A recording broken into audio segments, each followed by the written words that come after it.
The prince of a tiger state in the 3rd century BC, the land we now call China did not exist.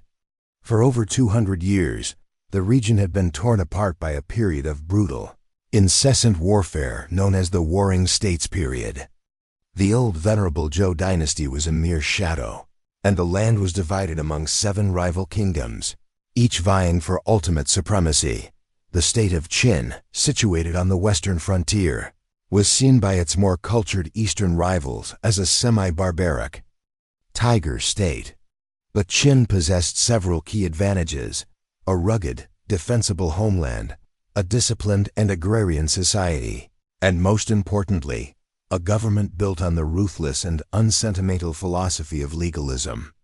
Legalism, unlike Confucianism, rejected ideas of tradition and morality in favor of a rigid, impersonal system of laws, rewards, and harsh punishments, all designed for the sole purpose of strengthening the state and its military.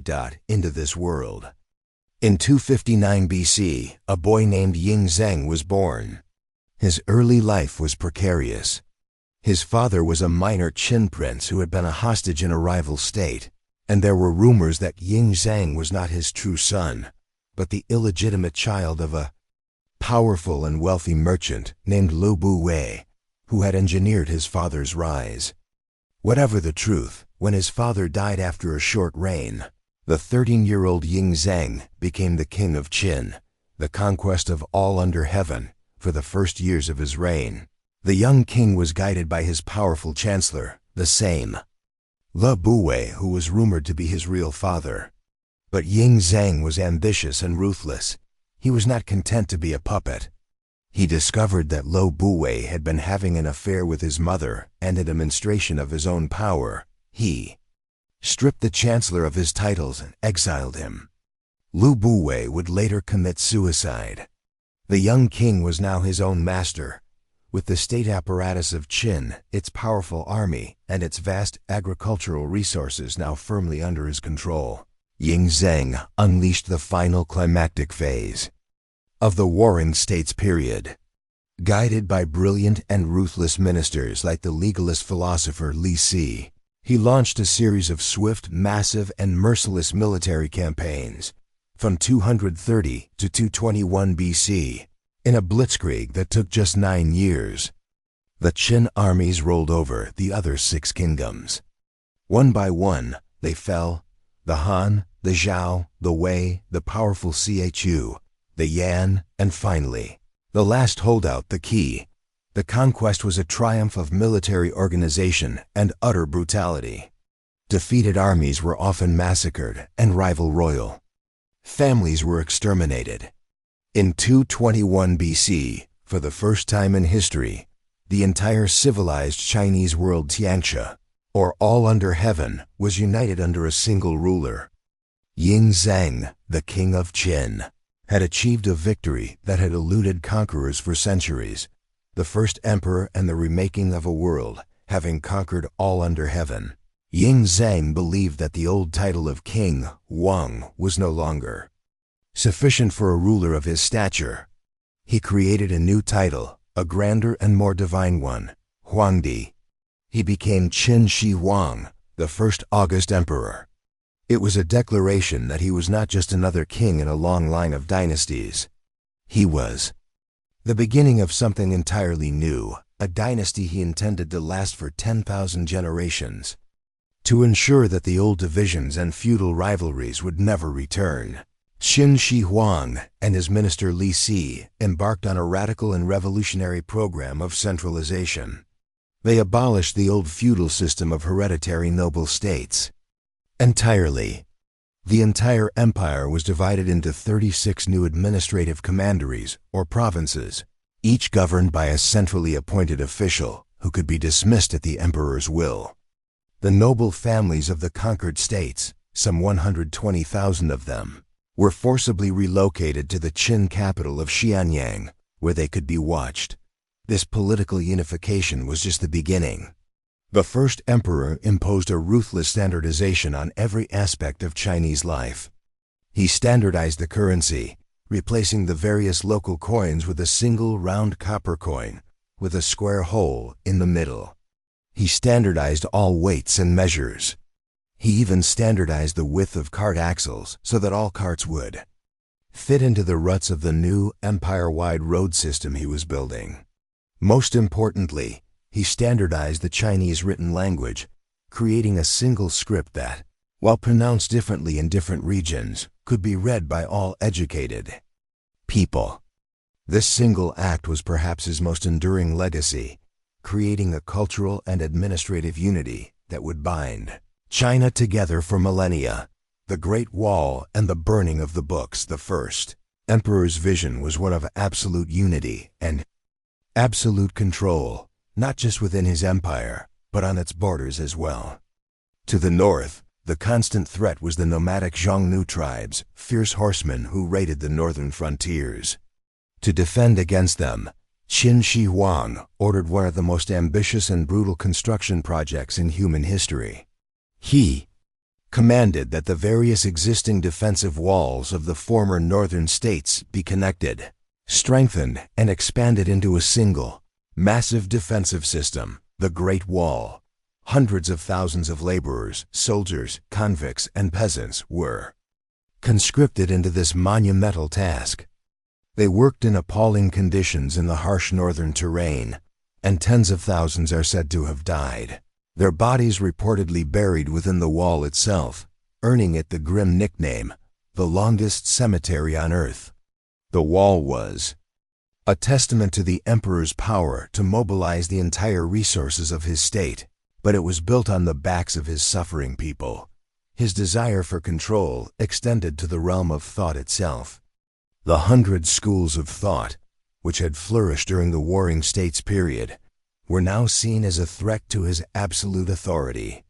In 213 BC, his chancellor Li Si made a fateful recommendation: to stamp out dissent and prevent scholars from using the records of the past to criticize the present.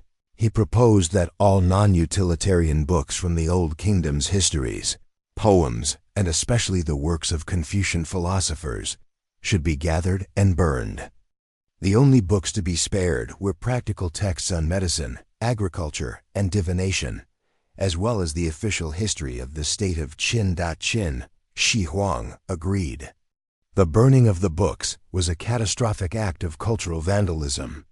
A year later, according to the traditional account, when a group of scholars defied the ban, the emperor had some 460 of them executed, reportedly by burying them alive. The message was clear: there was no room for intellectual dissent in the new empire. All thought, like all cart axles, would be standardized. The quest for immortality as he grew older, the man who had conquered the world became increasingly consumed by a fear of the one enemy he could not defeat, death itself. Qin Shi Huang became obsessed with achieving physical immortality. His court was filled with alchemists, magicians, and soothsayers, all of whom promised to find him the mythical elixir of life. He launched massive seaborne expeditions, sending a fleet of ships with thousands of young men and women into the Eastern Sea, in search of the legendary island of the immortals, Penglai, a quest from which they never returned. He himself undertook a series of grand imperial tours, not just to inspect his empire, but to visit sacred mountains and consult with magicians, hoping to find the secret to eternal life. During these journeys, his paranoia grew. He survived several assassination attempts, which only deepened his suspicion and his desire to cheat death. He became increasingly secretive, his whereabouts a closely guarded secret even within his own palace, as he believed that by hiding from evil spirits, he could attain immortality. The silent army, while the emperor desperately searched for the elixir of life, he also made elaborate preparations for the eventuality of his death. Near the modern city of Xi'an, he began the construction of a tomb of unparalleled size and ambition, a vast, subterranean necropolis designed to be a mirror of the empire he had created on Earth. The central tomb mound, which has never been excavated, is said by the ancient historian Sima Qian to be a microcosm of the universe, with a map of his empire rivers of flowing mercury, and a ceiling studded with pearls to represent the stars.